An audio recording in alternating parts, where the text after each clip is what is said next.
Dans Resident Evil, on pourrait penser que les créatures de base sont un peu ennuyantes. Des humains pourris qui rampent, on a déjà vu ça. Détrompez-vous, dans Resident Evil, les zombies aussi peuvent devenir redoutables. Le meilleur exemple sont les Crimson Head, introduits dans le remake du 1. Vous tuez un zombie, vous le pensez mort, mais non. Quelque temps après, il se relève, encore plus rapide, encore plus effrayant. C'était un cauchemar. Heureusement, il y avait une astuce. Une fois un zombie tué, sortez de la pièce, revenez-y, et si son cadavre est encore là, c'est qu'il deviendra un Crimson Head. Brûlez-le et vous en serez débarrassé. Une autre mutation du virus peut pousser encore plus loin la transformation, les Lickers. Des griffes plus grosses, une langue qui vous accroche, c'est comme les Hunters mais en pire. Heureusement, ils sont aveugles. Tant que vous ne faites pas de bruit, ils ne vous repéreront pas. Une troisième et dernière mutation a été introduite récemment, les Pale Head, capables de se régénérer, plus rapides, plus résistants et nus. Ceci dit, la meilleure évolution des zombies est selon moi celle qu'a choisi Capcom avec les Ganado de Resident Evil 4 ou les Magini de Resident Evil 5. Plus rapides et intelligents qu'un zombie basique, ils ne sont pas d'origine virale, mais parasitaires. Ce qui fait qu'ils restent un peu humains. Ils peuvent utiliser des objets dont les plus terrifiants sont sans aucun doute les tronçonneuses.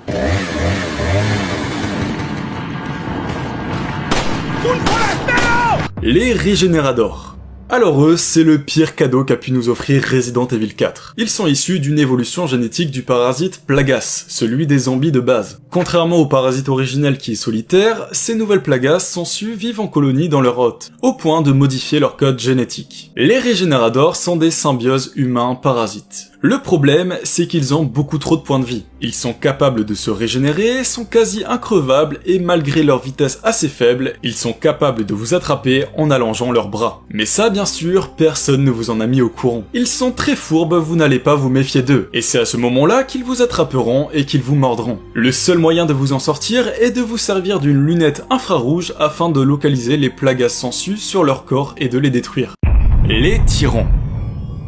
Dans Resident Evil, les tyrans sont les créatures ultimes du jeu. C'est pour eux que le virus T a été inventé, pour créer des super soldats zombies géants invincibles. Ils vous poursuivent, tuent vos amis et vous poussent à en sacrifier d'autres si vous voulez survivre. Les tyrans sont tellement monstrueux qu'on peut même trouver la phrase suivante dans les dossiers secrets d'Umbrella. Il n'y a virtuellement aucun moyen de contrôler l'incroyable puissance des tyrans. Super. Le plus terrifiant d'entre eux, c'est sans aucun doute Nemesis.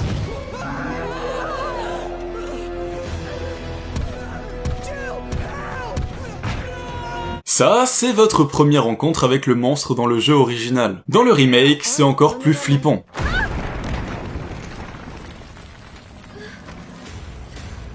Il pète un mur, vous balance des portes, on se sent vraiment impuissant. À l'époque, c'était la première fois dans la série qu'on affrontait ce type de monstre, avec un comportement humain.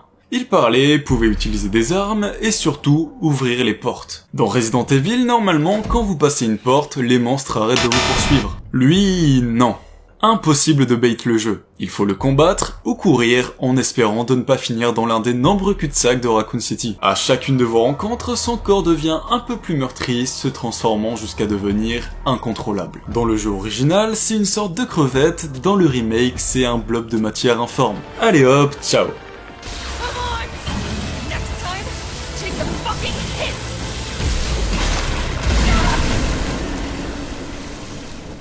Je dois l'avouer, si Nemesis m'avait effrayé sur PlayStation, dans les remakes, il ne fait pas le poids face à Mr. X du deuxième volet. Paradoxalement, dans le jeu original, il n'est pas ouf. Il ne faisait pas peur, donc on l'a presque tous oublié. Mais dans le remake, ce moment où vous êtes coincé dans le couloir face à lui, avec ses bruits de bottes, c'est juste traumatisant.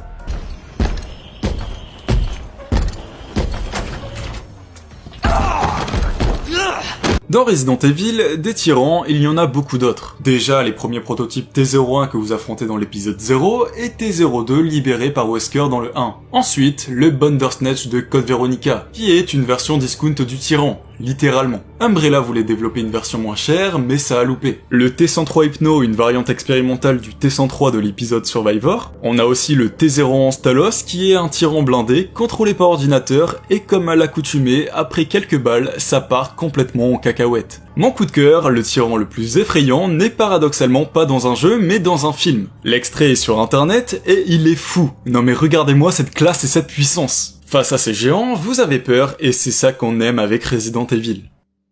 Les Super Hunters. Cette scène a sûrement traumatisé toute une génération sur PS1. Une créature inconnue se faufile derrière vous, qu'est-ce que c'est? Vous voilà introduit au Hunter. Ces monstres résultent de longues recherches ayant pour but de donner vie à l'espèce la plus puissante jamais créée. Ils sont le croisement entre un humain et un reptile, ils sont petits mais méfiez-vous d'eux, ils peuvent vous tuer d'un seul coup. Comme les Pokémon, il existe un grand nombre de Hunters, tous différents. Le modèle bêta ressemble trait pour trait à l'espèce alpha, à deux exceptions près, ils n'ont ni tête ni épaules, qui sont recouvertes par des excroissances rouges et ensanglantées. Ils sont également plus rapides, les esquiver bien que pas impossible devient plus difficile à cause de leur bras gauche plus long, mais dans cette grande famille, une espèce est souvent oubliée, l'espèce Delta. Les joueurs n'ont que très peu d'informations à propos d'eux, car ce projet n'est jamais sorti du laboratoire, certains espèrent les voir arriver un jour sur nos écrans, mais vu leur tête, ils peuvent rester là où ils sont. Ces Hunters Delta sont en fait une espèce qui descend directement du Lurker, une créature amphibienne qui pouvait vous one-shot en vous avalant après vous avoir plaqué au sol dans Resident Evil 0. On ne sait pas grand chose sur leur création, seulement que le procédé devait sûrement se rapprocher de celui des Lurkers, à savoir l'infection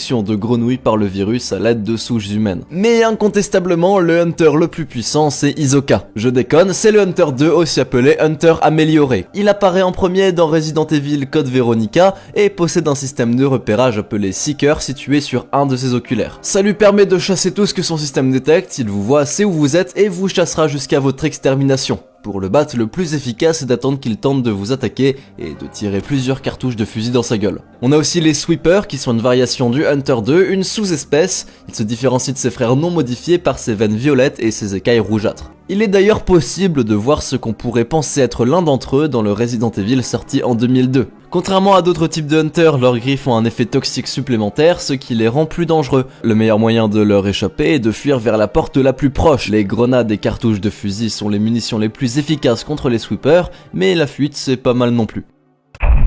Resident Evil est un véritable zoo. Je rigole même pas, dans un jeu vous pouvez affronter un éléphant zombie, des hyènes, des lions, on s'est lâché dans Resident Evil Outbreak. Un animal important dans le lore du jeu, ce sont les sangsues, les meilleures inventions de Resident Evil 0. Leur apparition c'était un grand moment de flip. Elles ont été créées par Marcus à partir du virus Progenitor, un rétrovirus néolithique contenu dans une fleur en Afrique. Elle avait la capacité d'augmenter la force de leur utilisateur, ce qui a intéressé les occidentaux.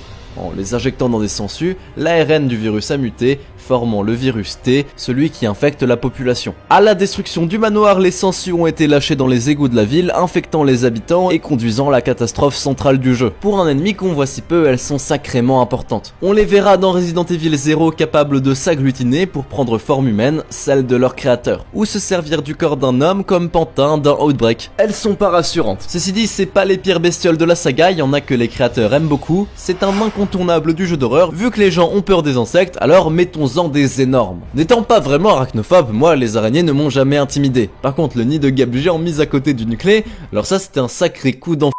Eh bien dites-vous que depuis le 1 des insectes, on en a eu plein. Des puces encore plus grosses, des puces encore plus grosses et qui sucent le cerveau, des puces encore plus grosses et qui peuvent être invisibles, vous vomissant des larves quand vous mourrez.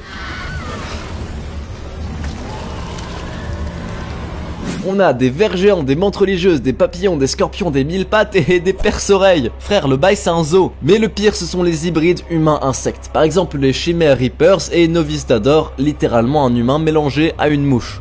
Le summum étant les Verdugo de Resident Evil 4, le sommet de l'hybridation. On se souvient tous de ce boss dans un couloir étroit qui attaquait depuis le plafond et qui vous courait dessus à la vitesse de l'éclair. Là où les créateurs ont fait fort, c'est avec Marguerite Baker dans Resident Evil 7. Elle aussi est importante dans le lore car c'est elle qui a créé les insectes géants du jeu à partir de la moisissure. Quand vous l'affrontez, c'est juste horrible, elle se transforme en araignée avec des bras immenses, marchant au plafond avec une posture improbable et ce cocon dans ce ventre, c'est répugnant.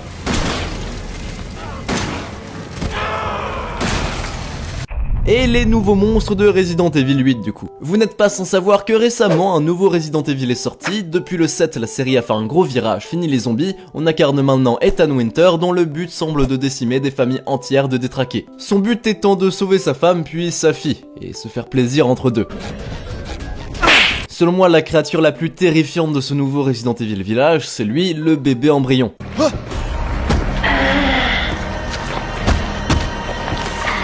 Il faut absolument le fuir, vous cachez là où c'est possible, car s'il vous attrape, il vous gobe comme si vous étiez les de sa mère.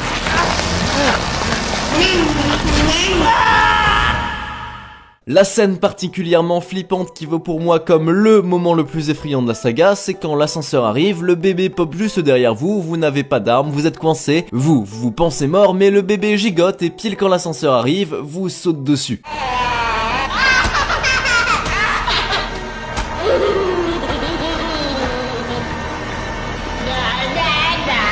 Traumatisant. On a notre vainqueur. Et vous, quel est le monstre qui vous fout le plus les chocottes dans la saga ?